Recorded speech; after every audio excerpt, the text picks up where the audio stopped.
नमस्कार, बखबर में आपका स्वागत है। मैं हूं राघवेंद्र सिंह। आज हम बात कर रहे हैं देश के आंतरिक सुरक्षा के मामले में। दरअसल आंतरिक सुरक्षा का मसला स्थानीय गुंडे बदमाशों से नहीं है, बल्कि देश के खिलाफ जो युद्ध छेड़ने की कोशिश करते हैं, हम उनकी बात कर रहे हैं। कल की बात है, देश की सुरक्षा एजेंसियों ने 4 राज्यों से 5 आतंकी गिरफ्तार किए। उसमें से एक मध्य प्रदेश है। अगर आतंक का मामला हो और मध्य प्रदेश का नाम ना हो तो थोड़ा आश्चर्य होता है, लेकिन मध्य प्रदेश से एक, मुंबई से दूसरे हैं, हैदराबाद से तीसरे हैं, इसके बाद तेलंगाना से है और रांची से है, यानी झारखंड से। ये दरअसल कोशिश कर रहे थे कि हिंदवा गजवाए हिंद की, और स्लीपर सेल बना रहे हैं। इनके पास से जो दस्तावेज मिले हैं वो और भी संगीन है। ये ऐसे वक्त पे लोग पकड़े गए हैं जब पड़ोसी देशों में अस्थिरता है। बांग्लादेश अस्थिरता के दौर में चल रहा है, वहाँ भी चुनाव नहीं हुए हैं और एक निर्वाचित सरकार को गिराने के बाद अस्थायी सरकार वहाँ काम कर रही है। कल की बात है, 2 दिन पुरानी, नेपाल में भी हिंसा हुई और उसके बाद वहाँ की सरकार हट गई और अब वहाँ भी अंतरिम सरकार की कोशिश हो रही है। ऐसे में देश के भीतर आतंकवाद के मुद्दे पर 5 लोगों का पकड़ा जाना, और वो भी किसी एक जगह से नहीं, 5 राज्य, यानी आतंकियों का नेटवर्क 5 राज्यों में, तभी तो वो काम कर रहे थे।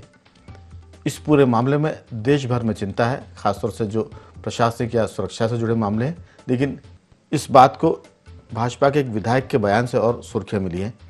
पन्नालाल शाह के मध्य प्रदेश भाजपा के विधायक हैं और उन्होंने कहा है कि सबकी नज़र हिंदुस्तान पर है, यहाँ गृह युद्ध तक हो सकता है, इसलिए जो युवा हैं उनको एक तरह से सुरक्षा की ट्रेनिंग मिलनी चाहिए। आर्मी ट्रेनिंग की उन्होंने बात की है। राजनेता है, उत्साह में कुछ ज़्यादा बोल गया, लेकिन इसमें कोई शक नहीं कि भारत के युवाओं को अनुशासन के लिए और राष्ट्रभक्ति के मामले में कम से कम एनसीसी जैसी सुरक्षा की ट्रेनिंग की ज़रूरत तो है, क्योंकि दुनिया भर में जितनी भी हिंसा की घटनाएं हुई हैं उसमें युवाओं को ही आगे ढाल बनाया गया है। चाहे हम बांग्लादेश की बात करें, नेपाल की बात करें, यहाँ सब युवाओं को आगे रखकर हिंसा हुई है। और भारत के भीतर भी इसी तरह की कोशिश हो रही कि युवाओं को आगे करें और फिर देश में एक तरह से सबको सड़कों पर उतारा जाए। भाषणों में लोग कहते हैं कि आपकी नौकरियां फलाने खा गए हैं, अडानी अंबानी खा गए। गरीबों से कहा जाता है कि आपका जो पैसा है वो अडानी अंबानी खा रहा है।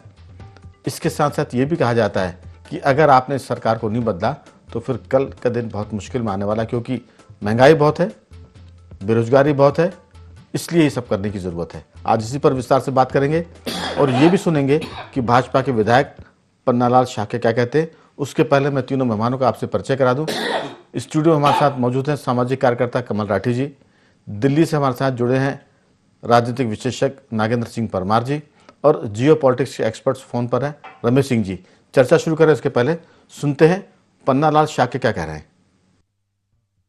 देश में 18 से 30 वर्ष के लोग सबको मिलिट्री ट्रेनिंग दी जाए, तुरंत चालू करो,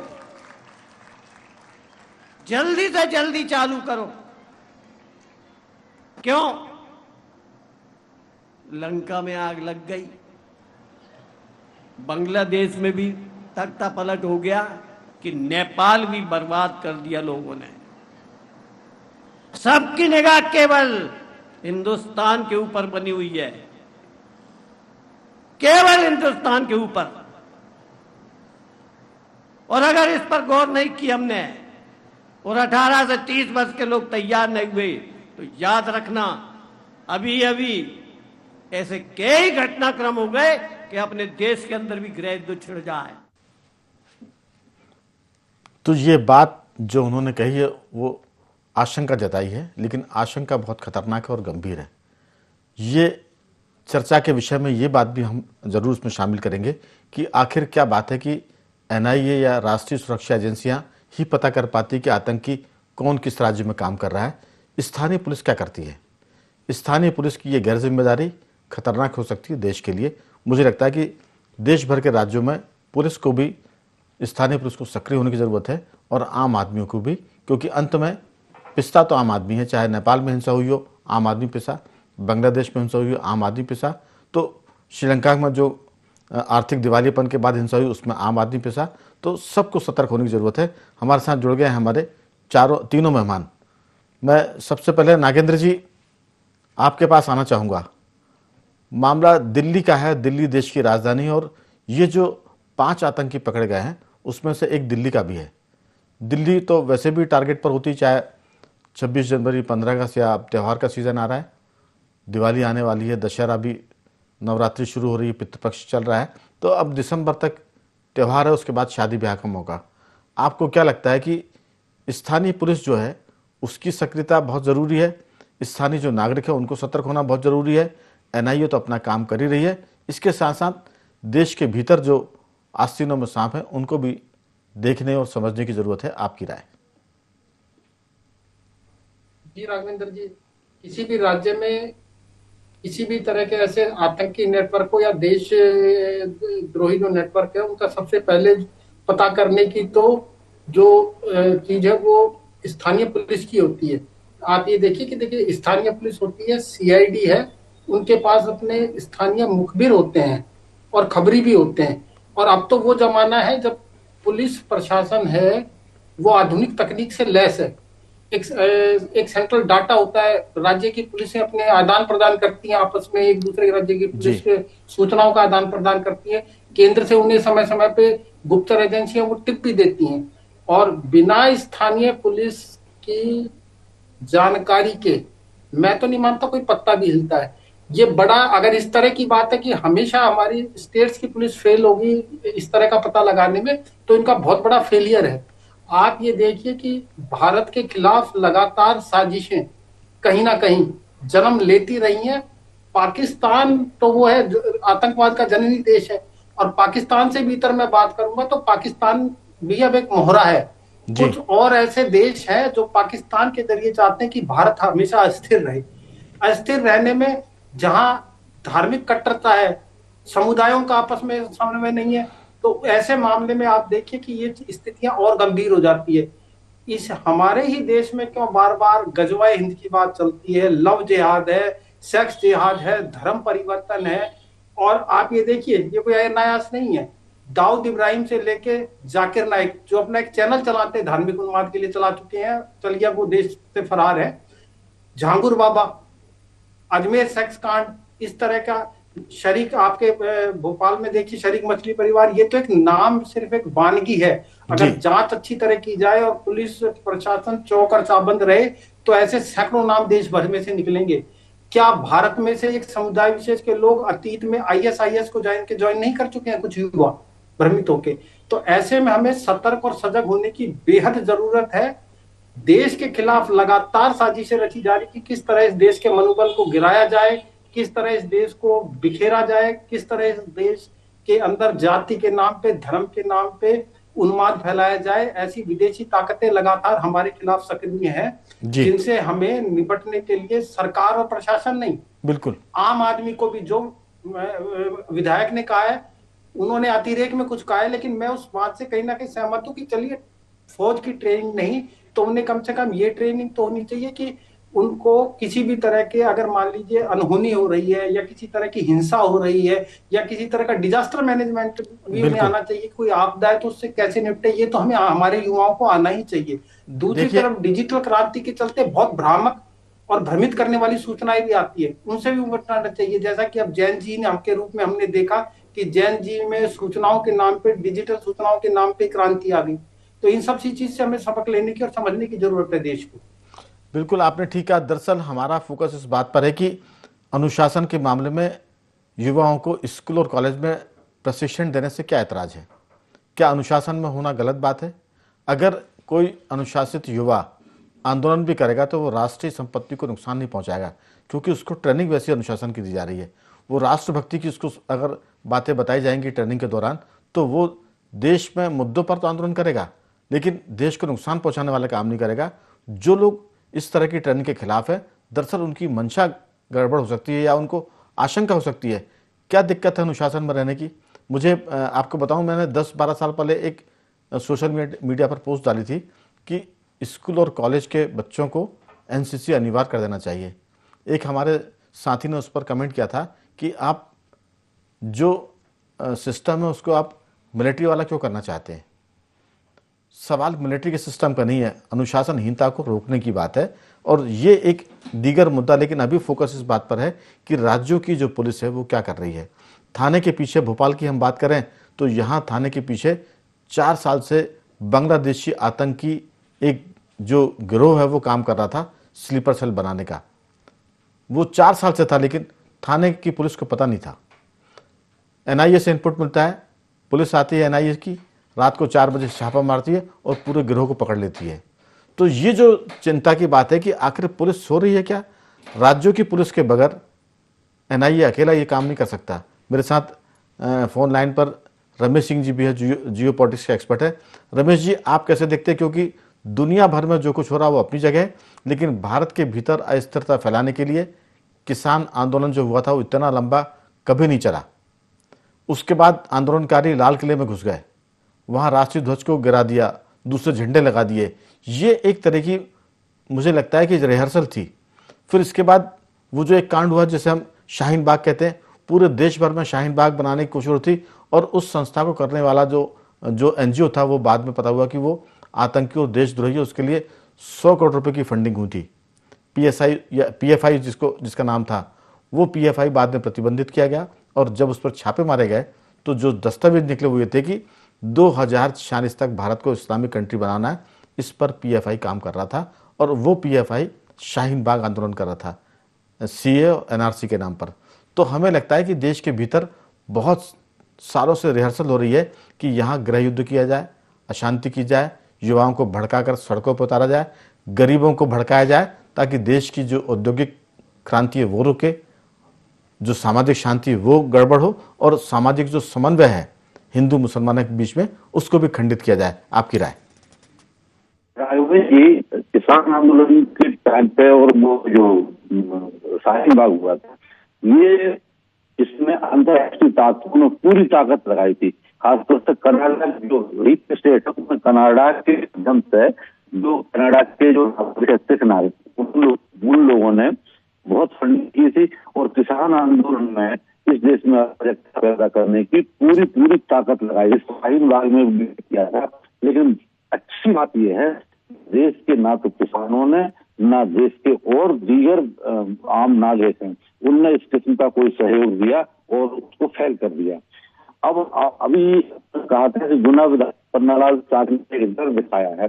मैं बताऊं, पन्नालाल साकी का नहीं, देश के करोड़ों लोगों को ये डर सताने लगा है क्योंकि राहुल गांधी और कांग्रेस पूरी जिस तरह से खुलेआम वकालत कर रही है, नेपाली आह्वान कर रहे हैं वो युवाओं का। रमेश जी, आपका नेटवर्क में दिक्कत है थोड़ा सा, अगर आप जहां भी खड़े, क्योंकि ग्रामीण इलाके में आप हैं, थोड़ा सा अगर दाएं बाएं होंगे तो हो सकता है कि नेटवर्क की जो कनेक्टिविटी ठीक हो जाए। आपकी आवाज कट के आ रही है जी। बड़ी बुरी नेटवर्क की। हेलो, हाँ जी बोलिए, आ रही है आपकी आवाज। तो राहुल गांधी जिस तरह खुलेआम और कांग्रेस पूरी खुलेआम आह्वान कर रहे हैं उससे बहुत सारे लोग डरे हुए हैं। लेकिन दूसरी तरफ एक अच्छी बात ये है कि राहुल गांधी की बातों को पिछले 10-12 साल से सुन रहे हैं, कुछ साल से गया है। राहुल गांधी षड्यंत्र का एक सबूत और ये है कि वो अपनी सिक्योरिटी है सीआरपीएफ उसको इग्नोर करके विदेश यात्रा कर रहा है। उसको इग्नोर करके विदेश यात्रा वो जहां जा रहा है वहां षड्यंत्र रहा है।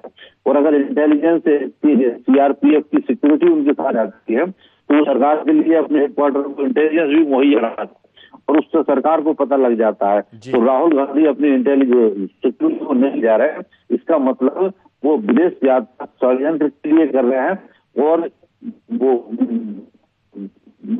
चीज छुपाने के लिए कर रहे हैं। लेकिन मैं बोलता हूँ आपकी आवाज थोड़ी सी गड़बड़ कर रही है, लेकिन आपने जो कहा उसका मतलब ये कि जिस तरह से सिक्योरिटी को नजरअंदाज करके सुरक्षा को एक तरह से वो अनदेखी करके जो यात्राएं करते हैं विदेशों की या देश के भीतर, वो कहीं ना कहीं उस पर भी सवाल खड़े हो रहे हैं। सीआरपीएफ ने तो इसकी शिकायत भी की है कांग्रेस के राष्ट्रीय अध्यक्षों की, राहुल गांधी से कहिए कि वो सुरक्षा के मामले में लापरवाही ना बरतें। लेकिन सवाल यही है कि कमल राठी जी, जब बांग्लादेश में हिंसा हुई, कांग्रेस के बड़े नेता सलमान खुर्शीद विदेश मंत्री भी रहे, विधि मंत्री भी रहे, उन्होंने कहा कि भारत में भी ऐसा हो सकता है कि भीड़ प्रधानमंत्री हाउस में घुस सकती है। ये बांग्लादेश की घटना के बाद कांग्रेस के बड़े नेता बोल रहे थे, और एक नहीं फिर इसके बाद दर्जनों नेताओं ने इसी तरह की लाइन ली और कहा कि देश में इस तरह की हिंसा हो सकती है। मध्य प्रदेश के सज्जन सिंह वर्मा ने भी इस बात को कहा था। हमारा कहना यह कि ऐसा क्यों हम चाहते हैं कि जो बांग्लादेश में हुआ है, जो लंका में हुआ, जो नेपाल में हुआ, वो भारत में भी हो जाएगा। अगर आप इस तरह की बात करते हैं और देश के भीतर ये चीज़ें खड़ी होती तो फिर कौन जिम्मेदार होगा? आपकी राय? देश सबका है, मुझे लगता नहीं कि सिर्फ बीजेपी का या मोदी का है। देखिए, देश तो हम सब 140 करोड़ लोगों का है। इसमें ना मोदी जी आगे हैं, ना राहुल गांधी आगे हैं, ना कोई है। ठीक है, एक जनप्रतिनिधित्व का लोकतंत्र में वो है और उसकी जवाबदारियां हैं और उसको लेके कभी कोई पद पे हो सकता है, कभी कोई पद पे हो सकता है। तो ये मुझे लगता नहीं है कि जो नेपाल, बांग्लादेश या श्रीलंका में घटना घटी, ये बहुत छोटे देश थे और इनकी जो फॉर्मेशन है, स्वरूप जो है वो एक ही ढंग का है। लेकिन हमारे यहाँ विविधता है, भाषा में विविधता है, हमारे यहाँ पहनावे में विविधता है, रहन सहन में विविधता है, बहुत सारी विविधता है। ये नेपाल और इधर के देशों में ये आपको कम देखने को मिलेगी, जहाँ तक मैं समझ पा रहा हूँ। तो ऐसी सब चीज़ हिंदुस्तान में होना नामुमकिन सा काम है। हाँ, भ्रष्टाचार एक ऐसा मुद्दा है जिसपे लोग अब थोड़ा चर्चा और मुखर होने लगे, और ये अन्ना मूवमेंट में भी हुआ था। और अन्ना मूवमेंट भी ऐसा मूवमेंट था जिसमें पूरे देश में लोग इकट्ठे हुए थे, लेकिन इकट्ठे होने के बाद भी ऐसी अराजकता कहीं भी नहीं हुई। किसी भी प्रदेश में, किसी भी मतलब कहीं भी किसी नेता के यहाँ या किसी के यहाँ अराजकता जैसी चीज नहीं हुई। उसमें भी कहा गया था कि सांसदों का घर घेरो और विधायकों का घर घेरो, लेकिन ऐसी कोई अराजकता। तो हिंदुस्तान की नागरिक बहुत समझदार हैं और हर 5 साल में हमारे पास मौका है, वो जो वोट का अधिकार है हमारे पास, हर 5 साल में हमें मौका है। अगर कोई सत्ता में अच्छा नहीं लग रहा हमें तो हम बदलते हैं। बदला है, आज लोगों को प्रिय हो रहे हैं तो माननीय मोदी जी आ ही रहे हैं। अब ये बात है कि भाई अगली फिर मौका लगेगा 2029 में, तो फिर हमें पास मौका है कि हमें अगर नहीं ठीक लग रही है तो हम दूसरी सत्ता को ला सकते हैं। तो ये चीज़, वो विरोध का हमारे पास लोकतांत्रिक तरीका है, उसको हम अपनाते हैं और वही हमारे देश की। लेकिन मुझे लगता है कि इन बाकी देशों से जो थोड़ा सा हमें सबक सीखने की भी आवश्यकता है, चाहे वो पक्ष के नेता हों या विपक्ष के नेता हों। विपक्ष के नेताओं को भी काफ़ी जवाबदारी से कोई भी बात रखना चाहिए। भाई, एक जनप्रतिनिधि हैं, जनता के प्रतिनिधि हो आप, तो आप ऐसा कोई भी बात है जो चौराहे पे, पान की दुकान पे या चाय की गुमटी पे करी जाए, वो मंच से करना उचित काम नहीं है। एक ढंग से रखने की बात है। मंच से आप कर रहे हो तो लाखों लोग आपको सुन रहे हैं भाई, तो आपको वो करते हैं, लाइक करते हैं। जब सुन रहे, बिना लाइक करने वाला भी सुन रहा है, तो जब आपके पास सुन रहा है तो आपको बात वैसी रखना चाहिए जो लाख लोगों के मन में जाए, और जब आप मन में घर करोगे तो आपको पसंद करेंगे। लेकिन राठी जी, आपकी बातचीत का मतलब तो लोग समझ ही रहे हैं, लेकिन जो मैं समझ पा रहा हूँ वो ये कि प्रतिपक्ष को धीरज रखने की जरूरत है। अगर आप चुनाव हार गए तो 5 साल प्रतीक्षा करिए, फिर चुनाव आ गया फिर सरकार बदलिए। इतना अधीर होने की जरूरत नहीं है कि चुनाव के परिणाम आने के बाद ही कांग्रेस ने कहा कि हम सत्ता बनाने की जल्दी में नहीं है, सरकार बनाने की जल्दी में नहीं है। फिर मोदी सरकार ने शपथ ली थी, उसके पहले उन्होंने कहा कि ये सरकार 6 महीने में गिर जाएगी। आप शपथ लेने की जल्दी में नहीं ऐसा बोल रहे हैं, जबकि आपके पास बहुमत नहीं है। फिर जिसके पास बहुमत है उससे कह रहे हैं कि ये सरकार बहुत जल्दी गिर जाएगी। तो ये जो मंशा है, वो देश के नेताओं की जो मंशा है, उस पर हम बातचीत कर रहे हैं।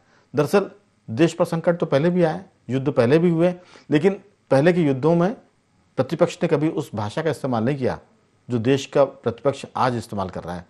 चाहे 71 का युद्ध हो, 62 का युद्ध हो, 65 का युद्ध हो, कभी भी प्रतिपक्ष ने सरकार के कामों पर सवाल खड़े नहीं किए। अब जो प्रतिपक्ष भाषा का इस्तेमाल कर रहा है, उससे संदेह होता है कि प्रतिपक्ष की मंशा क्या है। वो हिंसा की बात करते हैं, वो लोगों को सड़क पर उतरकर आर पार लड़ाई लड़ने की बात करते हैं, वो लोगों, अभी तो इलेक्शन नहीं है, लोगों को भड़काने की बात करते हैं। अभी सरकार की कोई स्थिति खराब नहीं है, लेकिन वो सरकार गिराने की बात करते हैं। तो इससे देश में एक अस्थिरता का, भ्रम का माहौल पैदा होता है, ताकि देश के भीतर लोग अनिश्चितता में जाएं। ये एक संकट है राजनेताओं की तरफ से। सरकार तो अपना काम कर ही रही है जो करना है, लेकिन प्रतिपक्ष की जिम्मेदारी है। क्योंकि एक अंतिम बात मैं बोलूंगा, जो पैटर्न है सरकार बदलने का भारत देश के आसपास के मुल्कों में, बांग्लादेश में जिस तरह से सरकार बदली, युवाओं को आगे किया गया, हिंसा हुई और 2 दिन में सत्ता बदल गई। नेपाल में युवा आगे हुए और 2 दिन में सत्ता बदल गई। आप देखिए कि जो पैटर्न है, उसी पैटर्न को भारत में लागू करने की बात हो रही है कि युवाओं को आगे करो, असंतोष पैदा करो, हिंसा हो और उसके बाद सरकार को बदलने की बात करो। नागेंद्र जी, आपकी इस पर टिप्पणी। युवा है, किसी भी देश के जो युवा है, युवावस्था में हर जो व्यक्ति है वो आक्रामक होता है और थोड़ा जोशीला होता है। इसीलिए किसी भी कार्य के लिए उनको चुना जाना आसान रहता है, किसी भी चीज के लिए। और आप एक चीज समझिए, देश के विपक्ष को भी ये बात समझनी चाहिए कि देश में अगर किसी को भी सत्ता में आना है, किसी भी राजनीतिक को दल को, तो ऐसी व्यवस्था तो है नहीं कि सिक्का उछाल के तय किया जाता हो कि हेड या टेल से कोई सत्ता में आ जाएगा। सत्ता में आने का एकमात्र रास्ता है कि जनहित के मुद्दे उठाना, जनता की मांगों को, समस्याओं को उठाना और उनसे लोगों से कनेक्ट होना। मांगे, समस्याएं और मुद्दे भी वो उठाए जाए जो जनता के वास्तव में जनता से जुड़ते हों।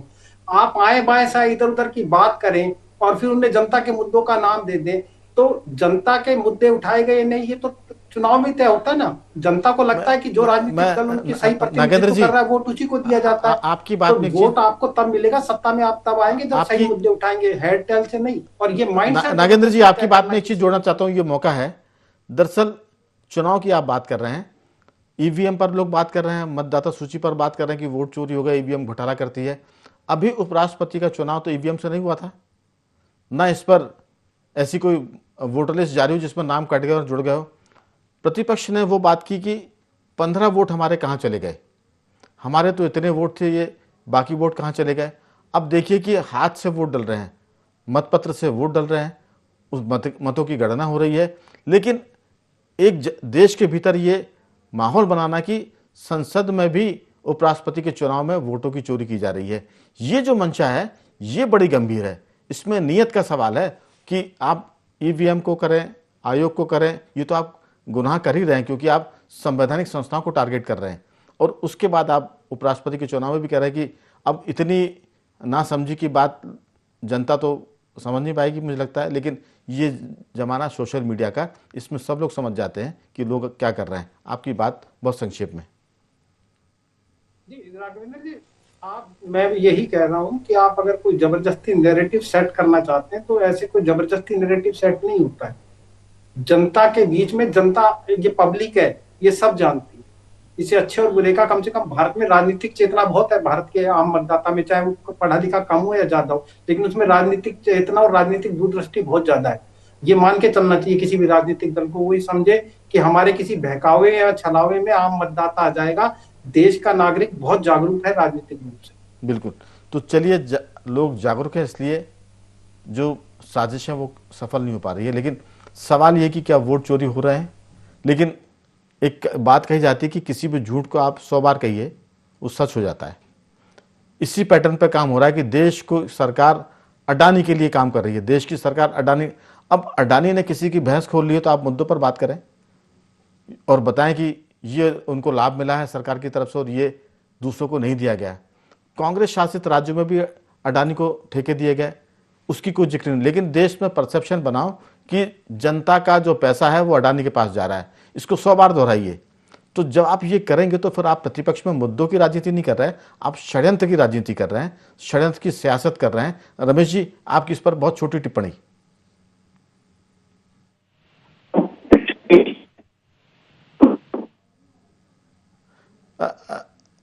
रमेश जी, आप थोड़ा सा जहां भी आप खड़े हैं अपना कॉर्नर बदलें तो शायद आपकी आवाज आ पाए ठीक से।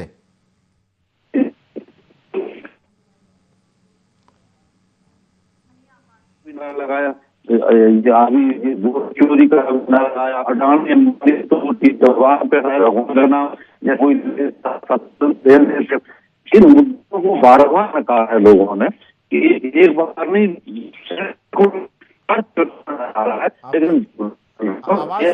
रमेश जी, आवाज का इसमें मैटर आ रहा है। मुझे लगता है कि आपकी बात को यहीं रोकना पड़ेगा। मैं अंतिम टिप्पणी के लिए राठी जी आपकी तरफ आ रहा हूं। सवाल ये कि मुद्दों पर बात करें, एक ही बात को बार बार दोहराएंगे संसद में, सड़क पर, विदेशों में, देश के भीतर, और आपकी जहां सरकारें वो उसी को वही काम कर रही हैं। तो फिर आप जनता को सियासत में बहलाना फुसलाकर आप षड्यंत्र क्यों करना चाहते हैं? अब ये षड्यंत्र कोई भी करे, चाहे सत्ता करे चाहे प्रतिपक्ष करे, देश के विरुद्ध नहीं होना चाहिए। आप जीतने के लिए जो मर्जी आए करें। अभी तो कोई चुनाव नहीं है, इस समय तो मुद्दों की बात होनी चाहिए। सरकार कोई काम करे तो उसके पक्ष में खड़े हो, गलत काम करे तो खिलाफ खड़े हो जाए। मुद्दे है नहीं, और मुद्दों बनाने की कोशिश में आप देश का नुकसान कर रहे हैं। कहा जा रहा है कि जो नेपाल में हुआ है, जो बांग्लादेश में हुआ है, वो वहाँ यहाँ भी हो सकता है। ये कहाँ तक हो सकता है? देखिए, मुद्दे तो हमेशा ही रहेंगे, सत्ता में चाहे बीजेपी रहे चाहे कांग्रेस रहे। तो अगर कांग्रेस विपक्ष में है तो उसे जो पैदल मार्च जो राहुल जी ने किया था वैसी और जनता से जुड़ाव के काम करना चाहिए, जिससे सही मुद्दे तक पहुंचे और उस मुद्दे को सही प्लेटफॉर्म पे सही ढंग से रख सकें। हम सिवाय मुद्दे के ना रखते हुए अन्य चीज़ों पे जो हम चीज़ें कमेंट करते हैं और विपक्ष के नाते भी जो हम कमेंट करते हैं वो कोई देश के हित में नहीं हो सकता। भाई कोई भी सरकार चलाएगा और कोई काम करेगा तो गलती भी हो सकती है, अच्छा भी होगा, खराब भी होगा। कोई 100% सही तो कोई दुनिया में कर ही नहीं सकता। ठीक बात है भाई, तो आप अगर वो जो गलत कर रहा है उसे पकड़ो, उस चीज को आप उजागर करो। डॉक्यूमेंट्स आज की तारीख में RTI कानून है, सारे डॉक्यूमेंट उपलब्ध हैं, सब चीजें आप जनता के बीच लाइए, रखिए। बिल्कुल। तो आपके पास एक तरीका है। तो क्या जी, लोकतांत्रिक तरीके से जब विरोध करेंगे तो जनता आपको समझेगी और जनता आपको हो सकता है अगली बार मौका दे। बिल्कुल। लेकिन हम उसके विपरीत जो अनर्गल भाषाओं का जो उपयोग करते हैं जी, वो कुल मिलाकर अगर आप देश जोड़ने की बात कर रहे हैं तो फिर देश तोड़ने की बातें उस पर नहीं होनी चाहिए। अगर आप ये कहते हैं कि हम मोहब्बत की दुकान लगा रहे हैं तो फिर उसमें नफरत की बात नहीं होनी चाहिए। मंच से गालियां बकना, जातियों के बंटवारे की बात करना, इसके बाद अगर भारत का युद्ध किसी से हो जाए तो फिर दुश्मन को कितना नुकसान हुआ इसको पूछने के बजाय ये पूछना कि भारत के कितने विमान गिरे, ये सब बातें नीयत बताती है कि आपकी नीयत में कुछ गड़बड़ है। बातें तो आप मोहब्बत की कर रहे हैं लेकिन चीज़ें मोहब्बत की नहीं हो रही है। जा रहे हैं आप मंदिर की तरफ लेकिन आपके कदम किसी और तरफ जा रहे हैं। तो देश को समझने की ज़रूरत है और प्रतिपक्ष को और सरकार को भी इस बात की ज़रूरत है कि सब लोग मिलकर काम करें ताकि जो भारत विरोधी ताकतें वो सक्रिय न हो पाए। और साथ में अंतिम बात यह कि जो राज्यों की पुलिस है वो सतर्क हो जाए और सिर्फ NIA पर या राष्ट्रीय सुरक्षा एजेंसियों पर निर्भर ना रहे। तो बखबर में सिर्फ इतना ही। मैं तीनों मेहमानों का धन्यवाद करूंगा। राठी जी आपका धन्यवाद, नागेंद्र जी आपका धन्यवाद और रमेश सिंह जी आपका बहुत धन्यवाद कि आपने इसमें चर्चा में हिस्सा लिया। तो बखबर में सिर्फ इतना ही। बने रहिए हमारे साथ और देखते रहिए IND24।